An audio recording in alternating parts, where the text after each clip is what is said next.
Сигурно няма човек, който да не спре стъписан при звука на сирената. Веднага ни обхваща страх и боязън. И ако за всички нас линейката е знак за тревожност, за лекарите и медицинските работници тя е част от ежедневието. Ежедневие изпълнено с напрежение, динамика, отговорност. Защото са необходими бързина и точни решения. Защото става въпрос за Негово величество живота. А от действието на медиците зависи този живот. Диагноза – надежда. Това е заглавието, което избрахме за краткия разказ, посветен на 100-годишнината от създаването на болницата в Нови пазар. 100-годишната история на болницата в Нови пазар е един достойно извървян път, изпълнен с много успехи, но и с трудности и грижи за тяхното преодоляване. Тя е низ от светли страници, които разказват за развитието на най-значимата социална дейност в здравеопазването в Нови пазар и района в продължение на един век. Времето и обществените събития, войни, икономически кризи, превратности оставят своя отпечатък и водят до ускоряване и забавяне на процесите на здравеопазването. Неговата обща картина е такава, каквато е в цялата страна. Но вгледаме ли се в 100-годишната история на Новопазарската болница, ще открием това, което я отличава. То е свързано с завоеванията, постигнати през годините, дело на стотиците лекари и медицински работници, преминали през 100-годишната летопис на болницата. Тяхната всеотдайност, професионализъм и гражданска активност градят стъпка по стъпка авторитета на болницата. И тя се превръща в надежда за хилядите хора, постъпили и потърсили помощ в болницата. Надежда, че болката ще бъде преодоляна, надежда, че здравето ще бъде възстановено, надежда за по-добър живот. Началото е трудно. До 90-те години на миналия век в Новопазарския район няма организирана здравна помощ. Най-близката болница, създадена през 1837 година, е в Шумен. За квалифицирана медицинска помощ се приема лечението, извършвано от знахари, билкари, хекимини и чикакчии. През тези години санитарно-хигиенното състояние на Нови пазар и околните села е крайно лошо. Липсва канализация, а кълдаръмените улички на малкото градче са осеяни със сметища. Тези условия са причина за разпространение на зарази и заболявания, от които умират много хора. На този ден през 1888 година в страната е приет закон, който създава местни санитарни съвети. Те дават тласък към санитарната обществена хигиена и допринасят за снижаване на заразната заболеваемост, подобряване на епидемичната обстановка и санитарният надзор. През 1894 г. в Нови пазар е създадена околийска амбулатория. Първият околийски лекар е доктор Хинов, а първият фелшер – Никола Пенев. През 1903 вече е назначена и първата акушерка Екатерина Христова. През 1906 г. е разкрит подслон за безплатно лечение на тежко и заразно болни. Първите години на 20 век са време на войни, икономически кризи и неспокоен политически живот. Държавната грижа за здравеопазването е на приливи и отливи. Независимо от състоянието от здравната система в страната, в Нови пазар се обособява истинско гражданско общество от лекари и представители на общината, които вече мислят за създаване на местна болница. През 1906 г. общината предоставя терен за построяването на сградата и заделя значителни за времето си средства. Помощ оказва и окръжната постоянна комисия. Благодарение на даренията на средства и труд от новопазарци, болницата е построена за кратък срок и през 1913 г. тя е тържествено открита. Сградата е на 2 етажа и в нея се помещават амбулатория, аптека и стаи с 12 болнични легла. Като третостепенна държавна болница тя има скромен щат от лекари, 2 фелшера и санитари. Първите лекари в Новопазарската болница са доктор Варитан, последовател на доктор Русанов и доктор Добри Беров. Началото е поставено и Новопазарската болница поема своя трънлив път на развитие и утвърждаване. Преминава през трудности и перипетии. Поради липса на средства в различни периоди, болницата преустановява своята дейност за по-кратко или по-продължително време. но тя вече е доказала своята социална значимост и жизнена необходимост, които отново водят до нейното откриване. Авторитетът ѝ е достойно защитаван от цяла плеяда лекари, които с много всеотдайност и последователност работят за нейното развитие. С годините расте легловия фонд, медицинското оборудване се подобрява, осъществяват се много социални дейности, свързани с профилактика на заболяванията и санитарният надзор. Въвеждат се редица мерки за масовите заболявания, като вариола, малария, венерически и заразни болести. Започва БЦЖ ваксина за всички подрастващи. Поставя се началото на активна диспансеризация. С помощта на женското дружество през 1946 г. в Обединената градска болница в Нови пазар е разкрит родилен дом, като първата акушерка в него е Пенка Славова. Самостоятелно от болницата се изгражда районен туб-диспансер със стационар. Негов пръв управител е доктор Стефан Стоянов. По-късно се изграждат поликлинично-диагностична част, рентгенова и клинична лаборатория.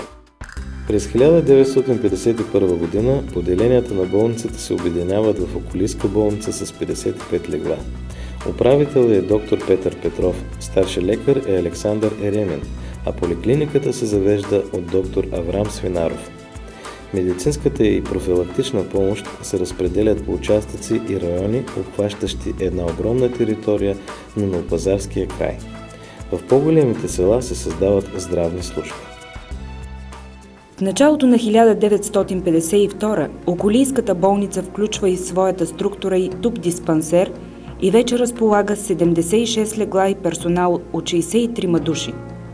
За главен лекар е назначен доктор Васил Коларов, а заместник главен лекар доктор Аврам Свинаров. В структурата на болницата се обособяват 5 стационарни звена, а към туб-диспансера се откриват 3 нови специализирани кабинета. Дълги години отделните звена на болницата остават пръснати на различни места из града, а условията в тях са сурови и трудно адаптивни към болничните дейности. Капацитетът на болницата се оказва недостатъчен за 65 000-ното население от 43 селища.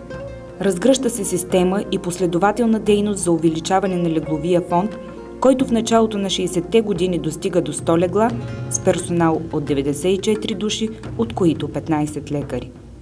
Ръководството на болницата има своите дългосрочни задачи, свързани с непрекъснато подобряване на здравната помощ.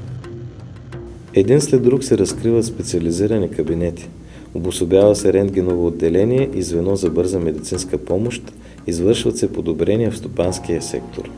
Персоналът вече е 140 души, от които 22 лекари. През 1968 г. е приет статут на районна болница.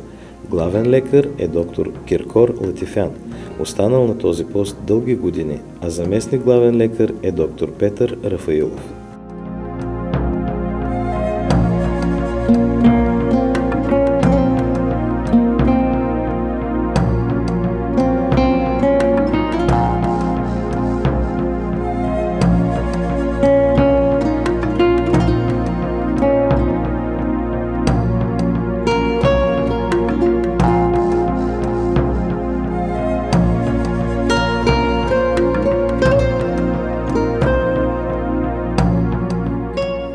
През 1976 г. под ръководството на общината започва строеж на нова сграда на болницата.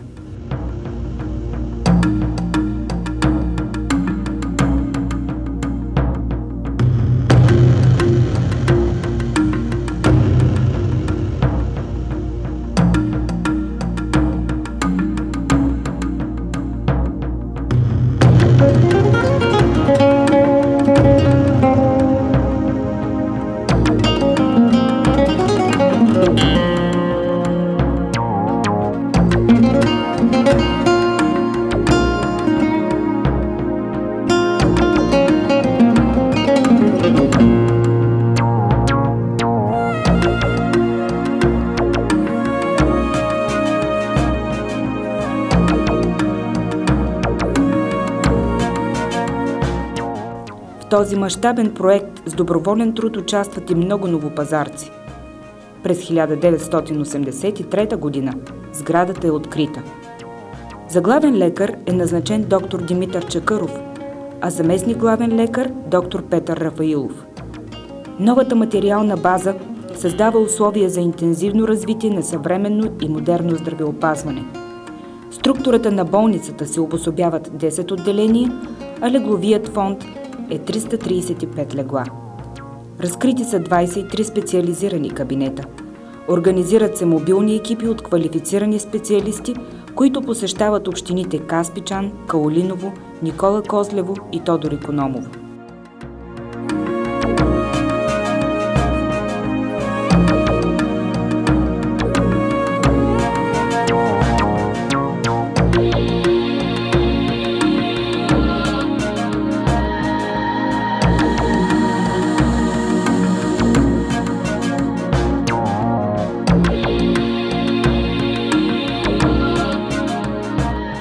След 1989 г.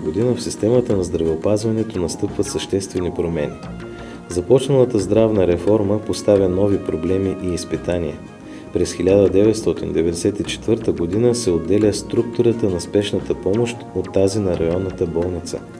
До 2002 г. управители на болницата са доктор Огнян Младенов, доктор Евелина Ръцева, доктор Диан Христов и доктор Койчо Койчев. През 2000-та година се обособяват нови структури. Бившата поликлиника става амбулаторно-поликлинично здравно заведение с управител доктор Юлиан Казаков, а общинската болница се преобразува в търговско дружество, многопрофилна болница за активно лечение, с управител доктор Диан Христов, заменен от доктор Димитър Чакъров.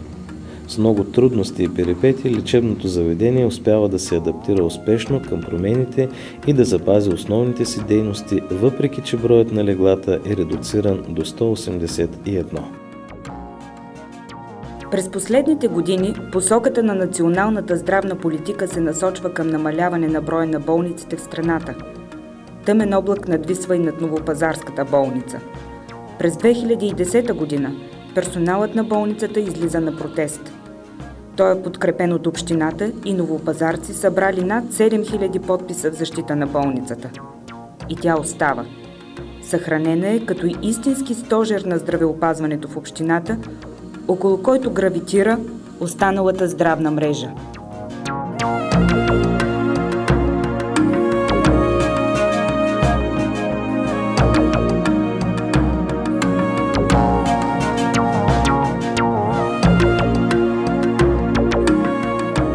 От януари 2009 година главен лекар е доктор Атанас Атанасов.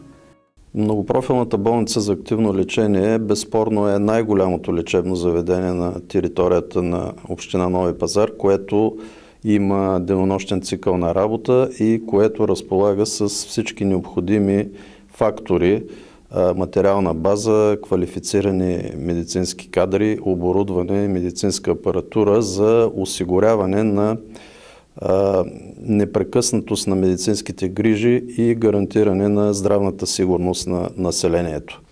Всяка година през МБАЛ доктор Добри Беров преминават по над 3700 пациенти.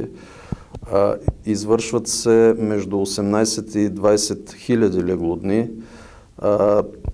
Използваемостта на легловия фонд е над 70%. Средногодишно се извършват под над 700 хирургични операции и оперативната активност е над 70%. За 2013 година лечебното заведение има сключен договор по 72 клинични пътеки от 6 клинични специалности. Преди повече от 100 години нашите предци, гражданите на Нови пазар и най-вече тогавашния градски елит, са стигнали до заключението, че е необходимо създаването на такова място, където болните с определени заболявания да бъдат изолирани и да е възможно непрекъснатото им наблюдение. 100 години след тях ние също смятаме, че болницата няма алтернатива по отношение на достъпа на гражданите до квалифицирана медицинска помощ. Към момента тя разполага с структури по всички основни медицински специалности, които са характерни за това ниво на оказване на медицинска помощ. Има диагностично-консултативен блок с приемни кабинети по специалностите, по които са разкрити стационарни звена, клинична лаборатория, микробиологична лаборатория, отделение по образна диагностика, отделение по вътрешни болести, по неврологични болести, по детски болести, по хирургия, отделение за интензивно лечение и реанимация. И разбира се, в тези структури се лекуват пациенти и по други профилни медицински специалности, като урология, гастроентерология, нефрология, пулмология, ендокринология и така нататък. Този комплекс от фактори напълно задоволява към момента здравните потребности на населението от 4 общини, което наброява около 45 000 души. И в нашето лечебно заведение имат възможност да се лекуват и пациенти от съседни региони, където по една или друга причина болниците им са редуцирали своята дейност или напълно се е прекратили. При нас работят 147 души, от които 44 квалифицирани лекари, над 58 професионалисти по здравни грижи. Това са медицински сестри, лаборанти, рехабилитатори, 24 санитари и друг персонал, който осигурява стопанската и техническата част и транспорта на болницата.